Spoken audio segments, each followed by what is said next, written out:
Reading with your kids. Hola, ni hao, konnichiwa, assalamu alaikum, shalom, jambo, bienvenidos, happy Thanksgiving. Hi, my name is Jedley, and this is the Reading with Your Kids podcast, coming to you today from the beautiful town of Remington, Indiana. We are so happy that you're part of our beautiful Reading with Your Kids family. We do hope you'll connect with us on social media, facebook.com/Reading with Your Kids, at Jedley Magic on Twitter, and at Reading with Your Kids on Instagram. Our guest today is Kelly Grettler. She will be celebrating her beautiful book, God Always Hears. Speaking of celebrating great books, we want to celebrate a couple of books right now. We want to celebrate Guardians of the Dream Tree.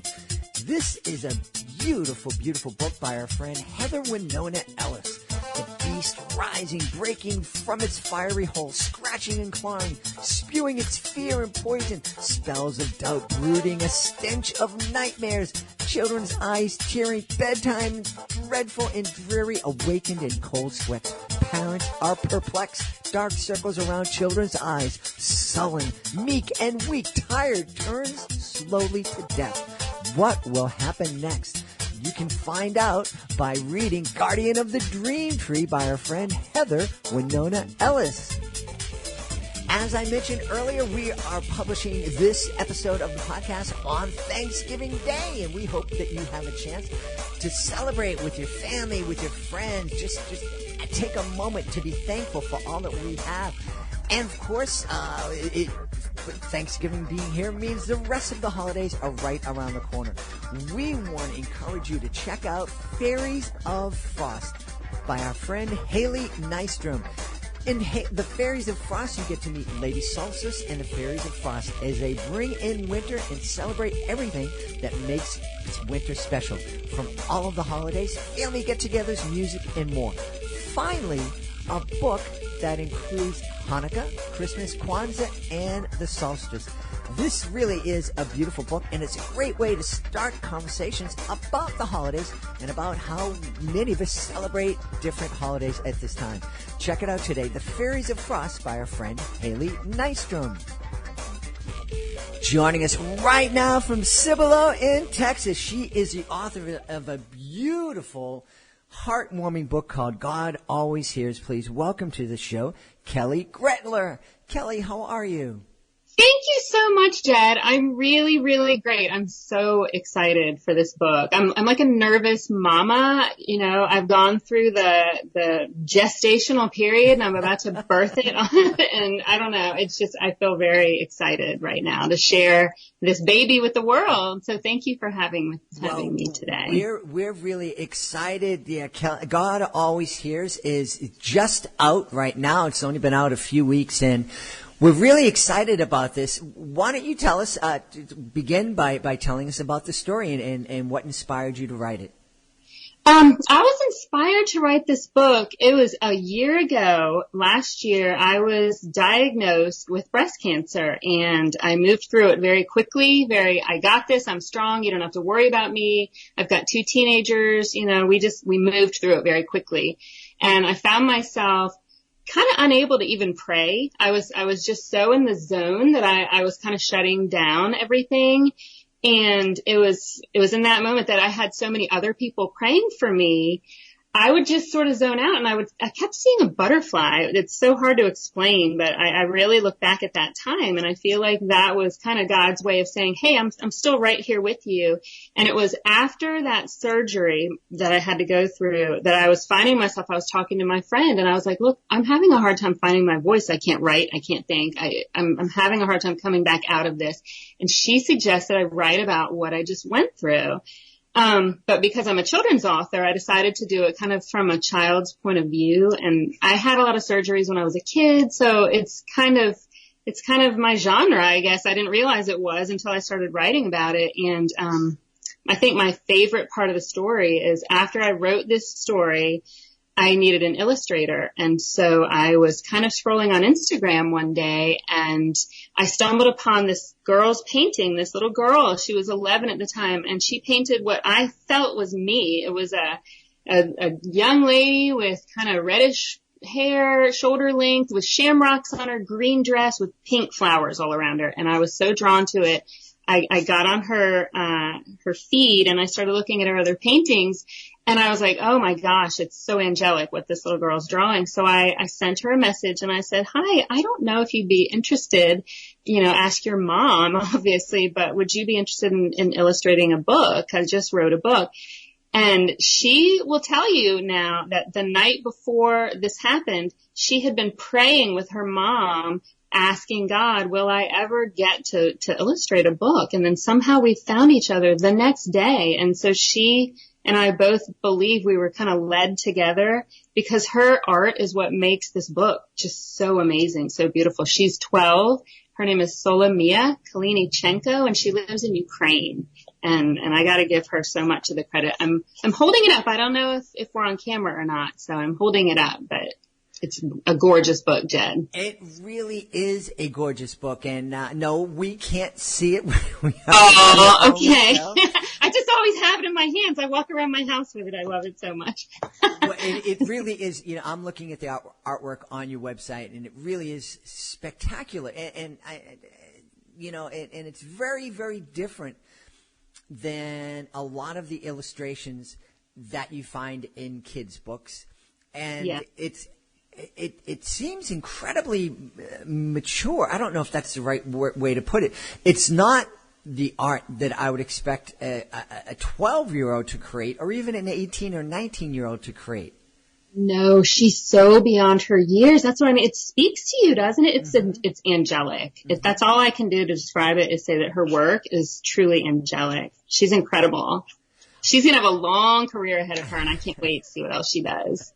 Well, I'm really excited that you found each other, but I need to find out, how are you now? I am good. Okay, so I kind of didn't go the complete traditional route, and I really am a firm believer in boosting up your immune system so that it can fight. I was blessed that I was able to make that decision, because my doctor, I love my doctor, she was able to get clean margins in that surgery. I was cancer free at the end of that surgery. So I just thought, moving forward, I'm going to do everything to boost my immune system. And I didn't need chemo, and I turned down the radiation because I said, no, I want my immune system intact. And so I'm making it, my new life's purpose to just clean myself out from the inside out, with stress levels, with eating, with just joy. And this book was kind of part of that. I feel great. I feel amazing. I feel strong. It's a speed bump. It's in my rearview mirror, and I'm good to go. Well, that's really wonderful. It just makes my heart. It makes my heart so happy. This is not a religious show, but if anybody who's listened to the show on a regular basis understands that my faith is a big part of my life. I oftentimes tell the story of how I firmly believe that I was, I'd say, led to the stage to performing educational magic shows. It was probably more of a case that the Holy Spirit dragged me to the stage, because it was nothing I get that. I can totally get that. I never imagined it, but it really is wonderful. I guess, I don't know, if somebody is out there listening and they say, oh, yeah, I don't buy this whole religion stuff, and we're by ourselves. Not that we want to change anybody's mind, but can you, I kind of express what the faith means to you, and how it helps your day, not only through this tragedy in your life, but how it helps you through your day-to-day life. Yeah, I would love to try to explain that, because honestly, I am not a church going kind of a person, just because I don't know, my family, we go to Six Flags on Sundays and, but I always have talked to God every day. And my mom, I think, instilled that in me when I was little. And, I always ask for guidance all the time in whatever's going on. But more than that, I'm always saying some prayers of gratitude, just thank you for, thank you for the car starting. Thank you for our health. I'm constantly talking to God. And so when this came about, like I said, I couldn't even come up with anything to say to him. I was kind of speechless. And every now and again, I would just think to myself or pray or say something like, just help, help. I don't know what I'm doing. And, I don't know. I think just allowing me to remain calm through that. Yes, I was trying to put on a brave face for my family, but then in the quiet moments, like when they're putting my IV in, we're here to put your IV in to go have your mastectomy. Instead of panicking, I would kind of look over to the side and imagine a butterfly. And I don't know where the butterfly came from. It was just what I would imagine. And so I just think it's little signs here and there that him letting us know that he's with us. He's calm, he's calming us down in the tragic moments so that we can just kind of breathe through them. And I had told myself I didn't know last year what my year would look like. I honestly didn't when I started this journey. And I needed to know that I was going to be okay. And that was kind of the message with the book.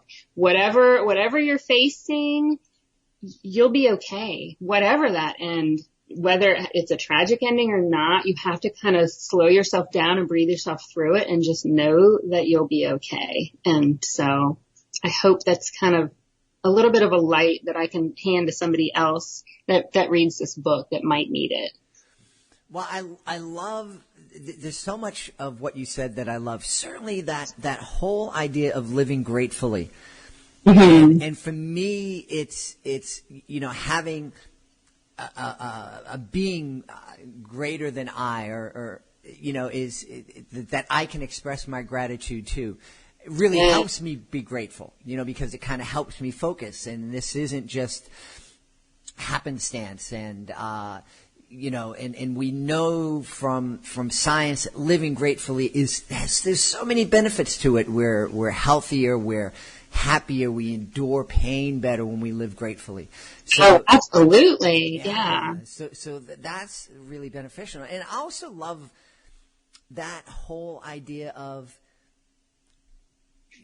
having faith doesn't, to me, having faith and believing in God doesn't mean that everything is going to be okay. It means that I'm going to be able to get through whatever happens. Yes, exactly, because I honestly did not know. I didn't know what my year was going to look like, but I knew I couldn't be in a heightened state of panic every single moment of my existence, so I had to be okay. Mm-hmm. I just had to. I had to be okay no matter what. So I figured out how to kind of calm myself down and pray about it. And I had so many other people praying for me too. I honestly felt lifted up in prayer. And I mean, honestly, I'm not a super religious person, but I felt it. The day of my surgery, I'd asked for prayers that day. And then right before the surgery, my husband and my dear friend were with me. And my surgeon had come in to kind of mark on my body with a Sharpie. And the anesthesiologist was there and the nurse that's going to be in the OR. And my friend stopped and said, hey, can we please all say a real quick prayer before you bring her back? And all of us held hands like in a circle. I was like in the bed and they were all holding hands and we prayed and I literally felt like I was floating and they hadn't put the meds in me yet. It was just me being lifted up in prayer. It was gorgeous. It was a moment I will never forget. So you were anticipating that one person listening out there who was saying, oh yeah, she was just high. I know. And I wasn't. They didn't put it in because they wanted me to put myself on the table because I've had a hip replacement in the past and she was afraid of kind of hoisting me on the table herself. Mm-hmm. So they wanted me coherent and I got up out of the wheelchair and I put myself on that table. They didn't push the drugs into me until after I was on the table. So yeah. Talk a little bit, please, about to the parent who might be out there, because I know I was talking to someone and about this and how things are different from when I was a kid almost 100 years ago and today, and we didn't deal with death and illness, and I don't think I was allowed to go to a funeral until my grandfather passed and I was 16 years old, even though kids in my school had passed and none of us were allowed to go to the funerals, and we didn't talk about folks who were in the hospital. It was just, oh, he'll be back soon. And there's still, we certainly weren't like that with our kids as they were growing up. But there's still a lot of parents out there who want to shield their kids. No, I don't want my kids to hear about anything that's sad or upsetting. What would you say to that person who would tell you, no, I don't want this book in my house. I just don't want my kids to have to even think about this stuff. Ooh, that is a good question. I hope the book isn't really, I feel like the book isn't really too heavy at all. It's more kind of, it's from the point of view of a child that finds out she has to have a surgery. And when you think about it, you kind of do shield your kids to the point where you're like, okay, let's pack you a suitcase and we'll bring your bear. Okay, say hi to the man. Like it's all kind of, they're still moving through their day. And as an adult, when I just had to do that last year, it was kind of the same thing. We walked into the hospital and I was scared, and then I kind of sat myself down and I was like, no, thought of that strange little butterfly. And you don't have to think about the big giant picture. You just think about what's in front of you. You think, here comes a lady with frogs on her shirt that wants me to hold my arm out. Like you just scale it back a little bit, and it kind of gives them an understanding of, oh, okay, that wasn't so bad. I breathed through it, and I like her shirt, It's really kind of simple. It's that simple, really, when you're having to go to the hospital. The medical staff is always super good to you and nice to you, and they distract you a little bit, especially if you're a kid. They have you look one way and sing a song with you while the person's on the other side giving you the IV, and it really does go quick. And I don't know how to answer that, because I usually just deal with situations as they come to me, and this book just kind of almost wrote itself, but I don't think it's heavy. I really don't think it's heavy. If that makes sense. It does make sense, because I think there's a lot of, we can deal with serious issues in lighthearted ways that aren't threatening. I mean, that's certainly something that I've been doing. In my career as an educational magician and clown, I've been called into schools to, do fun shows, for first graders and kindergartners, telling them, not to do drugs, anti-drug shows, anti-bullying shows. And I think we can definitely deal with these really, scary sometimes issues, very important issues and difficult issues in a lighthearted way that's not threatening, and that's actually comforting and inspiring. Yeah, because I think I'll add, because I did have a lot of surgeries when I was a kid. The person that's going through the illness and the surgery, or just even speaking of what I just went through, you can kind of talk to them the way you always do. Like I remember when I was a kid going in for a surgery, right before they wheeled me into the surgery, my mom will tell this story. I said to her, don't forget, we have to bring cookies to the Girl Scout meeting tomorrow. Like kids, as long as you sort of don't weigh them down with the heavy, I didn't realize how heavy it was, whatever surgery I was having at the time. I was just worried about the Girl Scout cookies. And so, in this book, there's a part where the little girl is waking up, and, well, I don't even think she's waking up the way I wrote it. But, she's just dreaming, and her mom is in the room with her, and the girl thinks she hears her mom weeping, and then they say some more prayers, and then they just kind of move through it. So, life just kind of happens, and you move through it moment by moment. And really, once you do say that quick prayer, you just immediately feel calmer. At least I think I do. Yeah. I think it's that whole idea of, when you don't have any control over a situation, kind of giving it up and saying, okay, I'm putting my trust and my faith in you. No matter what happens, I know you have a purpose for me.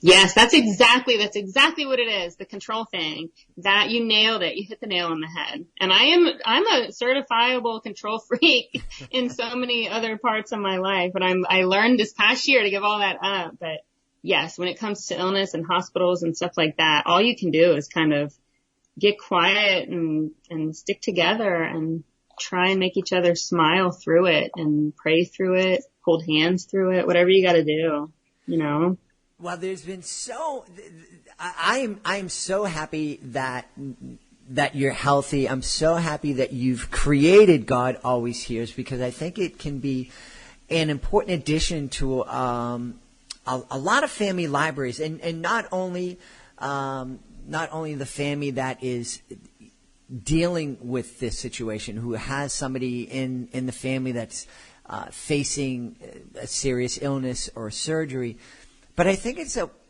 I think this is the kind of book that a family can sit down, and a family where everything is rosy and there's nobody who is sick at the moment. But, the reality is that the people in our lives have to deal with these kind of things, whether it's somebody that's close to us or somebody in the neighborhood, maybe another kid at school.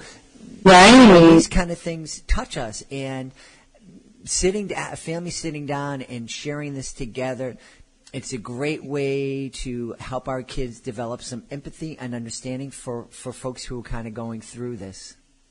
That's so true. That's such a good point. Because there is always a kid in every classroom, usually, that has to go through something, whether it's, 2 weeks out for a broken leg or whatever, and the kids all write them cards. I remember when I was a little girl, I got all the cards from my kids in my classroom, sent them to me. So yeah, maybe this book will help for that. Or the way I kind of summed up the book is, I tell myself now that I'm strong and I'm brave, and no matter what happens, I'll be okay. So some other situation might come up that isn't health related. Maybe maybe a kid is scared of riding the bus by himself. And if they just kind of sit for a second and say a quick prayer, maybe they'll realize, hey, I'm strong. I'm brave. I can do this. I got this.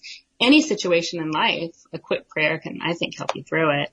And I think the book sort of talks about that a little bit. Absolutely. I'm just, as we're sitting here and we're talking about families, I was reminded that the beautiful illustrations that we find in God Always Hears was created by a young 12-year-old.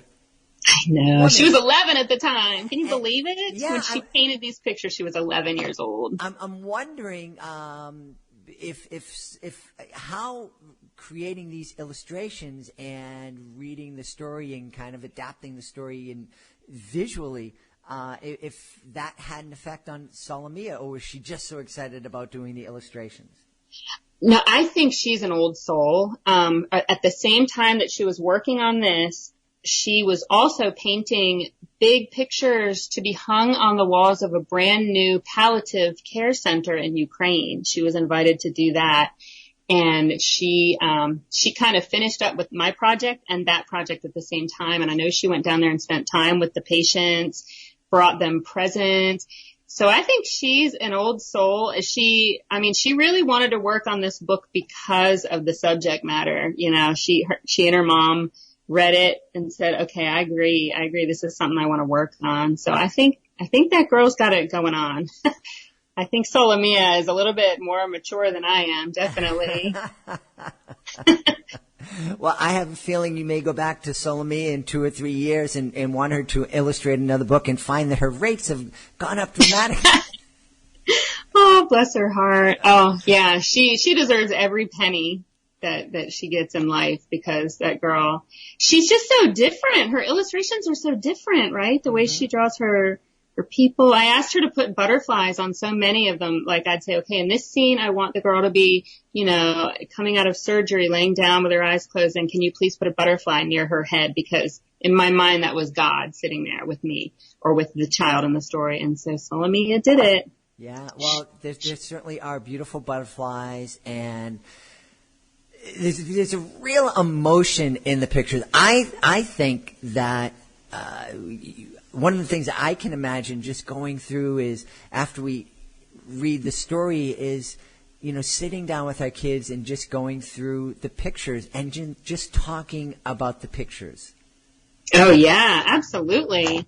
I mean, they draw you in. The girl's face has such emotion in it. And it was funny because I had an idea in my head of what I wanted each illustration to look like. So I sent her an illustration guide, to take you through the book. And then she would come back with me and say, for this one, instead of this, I think maybe it would look better if I did this. And she would totally change it up. And every single time she did that, I would say, yes, whatever you want, Solomia, I trust you completely, because she conveys, the emotion. She did such a good job. Well, that's wonderful. Well, I know folks are going to be curious as to, to take a look at these pictures and illustrations. And also, they're going to be curious as to what else you've created in your career. There's a number of books that you've created. So tell everybody where they can connect with you online, please. You can go to my website, www.kellygrettler.com, and I've got all my books up there. And I'm on Facebook. I'm just Grettler K on Facebook, and Instagram. I'm Kelly.Grettler.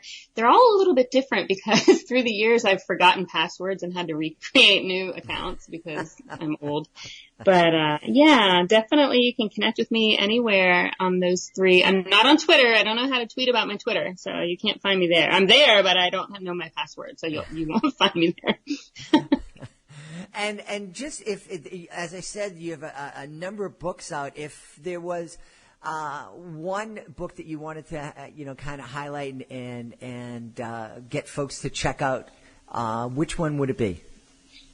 Besides God Always Hears, I'd have to say Sweet Tea by the Live Oak Tree. That one has a lot of emotion in it too. I wrote so many of my stories when my kids were little, and then Sweet Tea I wrote when my boys were starting to get close to finishing high school. And so it's just a full circle moment about someone growing up and leaving, and then the full circle part of them, coming back with their own kid. And there's a lot of emotion in that book too. And I get a lot of messages. People buy them for new grandmothers, like adult grandmothers love it. So Sweet Tea by the Live Oak Tree is one of my better ones. Awesome.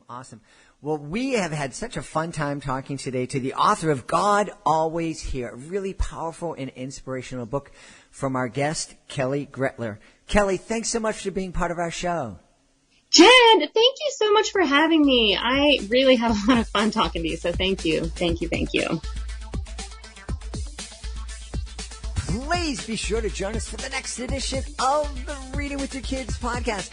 We extend our Thanksgiving theme, and our guest is going to be Jeff Kubiak. He is the author of One Drop of Kindness, a beautiful, beautiful book, especially at this time of year. That's the next episode of the Reading with Your Kids podcast.